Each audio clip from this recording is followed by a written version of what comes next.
¿Qué tal?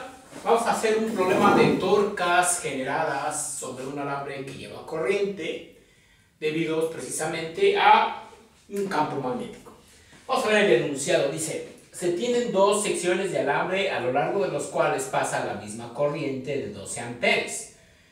Si el campo magnético B es de 0.0035 Tesla, determina la torca para cada alambre de 60 centímetros de largo en los puntos P y Q, donde se ensamblan en la placa RST1. Si alfa es igual a 50 grados y B actúa en la dirección menos X. Es un problema tridimensional. Está definido el sistema coordenado X, Y y Z. ¿De acuerdo?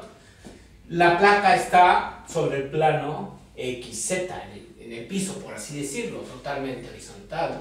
El campo magnético actúa también totalmente horizontal y en la dirección X, es decir, sería perpendicular al plano YZ. Perpendicular al plano YZ. Esta varilla o este alambre tiene una inclinación de alfa, que me dice de cuánto es, de 50 grados, respecto al plano precisamente XZ, respecto al plano horizontal. Y está, no me lo dice, pero está paralelo ese alambre, paralelo al plano YZ. Igual, el otro alambre está también paralelo al plano YZ. Hagan de cuenta, si este es el pintarrón y este es el plano YZ, este alambre está totalmente vertical, o puede estar sobre el plano YZ o paralelo a él. Y el otro alambre está inclinado con un ángulo alfa con respecto a la horizontal, al plano horizontal que es el piso, y también es paralelo al plano YZ. Y entonces, el campo magnético B, por ser totalmente horizontal en la dirección X, es perpendicular al plano YZ.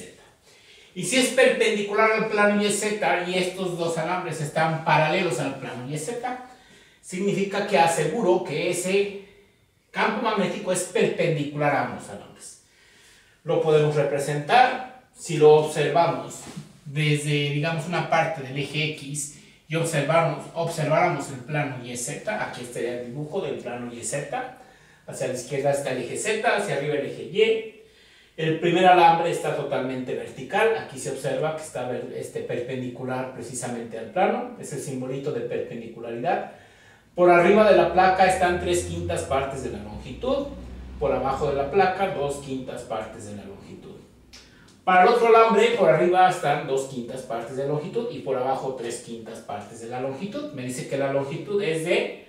No me dijo cuál es la longitud, entonces lo vamos a dejar en función de... no, aquí está, 60 centímetros.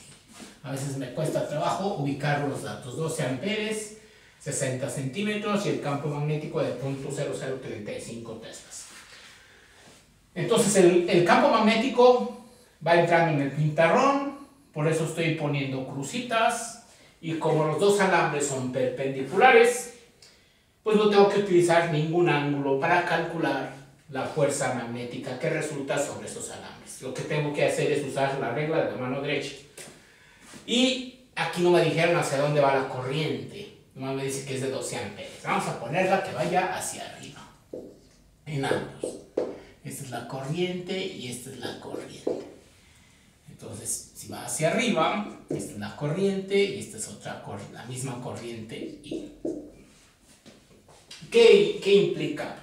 Que como la corriente viaja a lo largo del alambre que es perpendicular, pues esa corriente va a entrar directamente para el cálculo de la torca 1 y de la torca 2.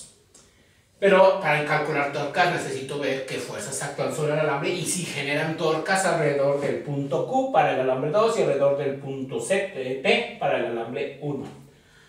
Si empezamos con el alambre 1 que está totalmente vertical. Al llegar el campo magnético horizontal es perpendicular y entonces sí va a haber una fuerza.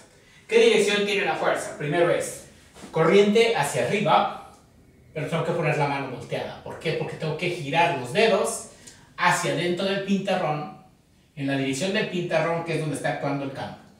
El pulgar va a quedar totalmente horizontal, porque el alambre es vertical y el campo es horizontal. Entonces, horizontal hacia mi izquierda. Entonces va a haber una fuerza en todo el alambre que actúa, digamos, concentrada a la mitad del alambre, puede estar aquí, donde entraría la longitud completa.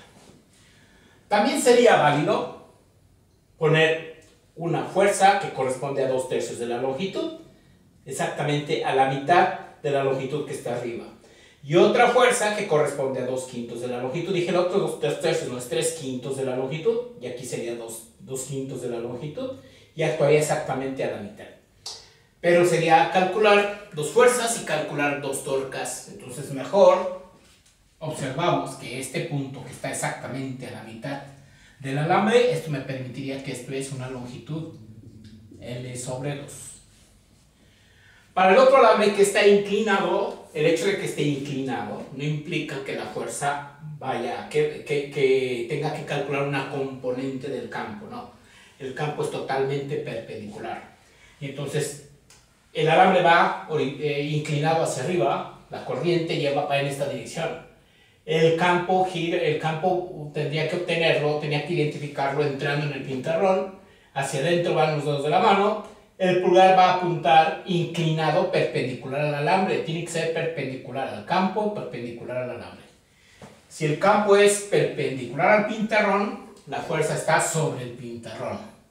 Y perpendicular al alambre, y el pulgar me indica dónde va a actuar, exactamente a la mitad del alambre. Y esta es una fuerza F2, esta es la fuerza F1. Entonces, para uno de ellos está por abajo, la fuerza resultante está por abajo de la placa. Y para el otro está por arriba de la placa. Entonces tengo que identificar cuál es el brazo de palanca para cada uno de ellos. Si sacamos suma de torcas para el alambre 2 alrededor del punto Q, la torca sería en este sentido. Y esta longitud es el brazo de palanca. Y ese sería el brazo de palanca, vamos a llamarle B2. ¿Cómo vamos a calcular ese brazo de palanca B2? Bueno, yo sé que la longitud completa es L, que esta longitud del punto Q a este extremo iba a ser 3/5 de L, perdón, 3/5 de L. Es la que está aquí. Esta es 3/5 de L. ¿De acuerdo? Y si le quitamos la longitud que es al centro del alambre, que es L/2, vamos a obtener el brazo de palanca para ese alambre 2. Es la longitud completa, le quito este tramo, de aquí hasta acá es la mitad de la longitud, que es donde está actuando una fuerza perpendicular. ¿Y por qué voy a usar completa B2? Pues porque simplemente la fuerza es perpendicular al alambre y el brazo de palanca es la longitud medida desde el punto de aplicación de la fuerza al eje de rotación, si la fuerza es perpendicular. Si no fuera así, tendríamos que calcular una componente de la fuerza, pero la fuerza aquí es perpendicular al alambre, entonces se toma precisamente el brazo de palanca de esa manera.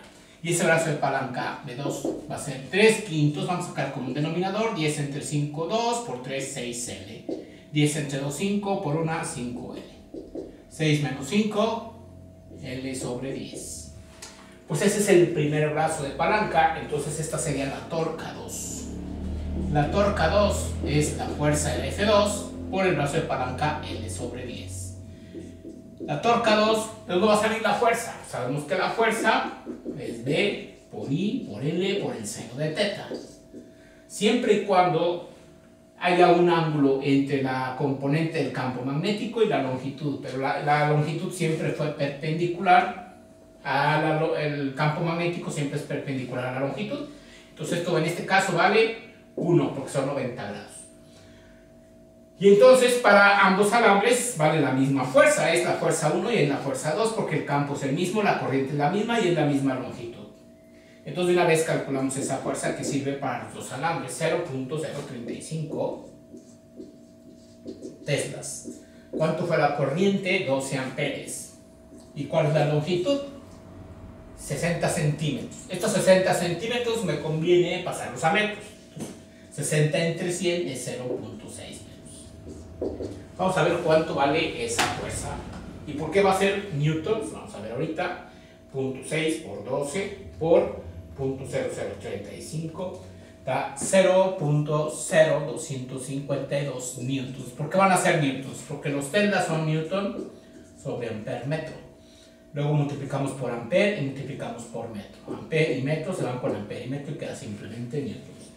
Pues esa es la fuerza que es común para ambos alambres, nada más que tienen diferentes brazos de palanca. La torca alrededor del alambre 2, o que haría girar el alambre 2 respecto al punto Q, visto desde esta perspectiva, sería en sentido de las manecillas del reloj.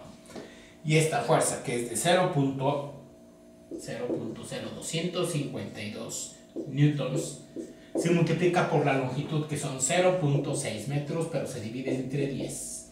Entonces aquí tengo este resultado por 0.6. Y esto da 0.151. La torca 2 es 0.151 y un 2 newton. Ah, pero me falta un 0, realmente. 0.0151 newtons metro. Recuerden que no son joules, se deja como newton metro para entender que es una torca. Para el alambre que está vertical, la torca generada por el alambre 1, ¿en qué sentido va a ir? Pues ahora este va a girar en sentido antihorario respecto a este punto, contrario a las manecillas del reloj. ¿Cuál va a ser el brazo de palanca? Pues el brazo de palanca es este pedacito, ¿de acuerdo? Podríamos decir que desde este punto hasta la parte más baja es la mitad, y esto sería un brazo de palanca P1 igual a L sobre 2, y le vamos a restar un cachito. Vamos a restar este cachito, que es 2L sobre 5. 2L sobre 5. Entonces el brazo de palanca para el alambre 1 sacamos como un denominador 10, entre 2 son 5, menos 2 por 2, 4. L. Así. 10 entre 2, 5, 10 entre 5, 2 por 2, 4, todos multiplicados por L, y el campo magnético es exactamente el mismo. No el campo magnético, el brazo de palanca. 5 menos 1, 4 es L sobre 10. Y entonces, como es el mismo brazo de palanca, pues se va a repetir que la torca 1 es igual a la torca 2, porque es la misma fuerza y es el mismo brazo de palanca. Entonces esta torca 1 es también de 0.0151 newton metro. Solamente que esta es en sentido antihorario y la otra es en sentido horario, alrededor de cada uno de esos dos puntos. Pues así se resolvía. Los cálculos no son difíciles, lo que es complejo es entender las tres dimensiones, las direcciones, los ángulos. ¿Qué pasó con el ángulo? Pues el ángulo no afectó. ¿Ok? Fue lo mismo, aun cuando uno está inclinado. Nos estamos viendo.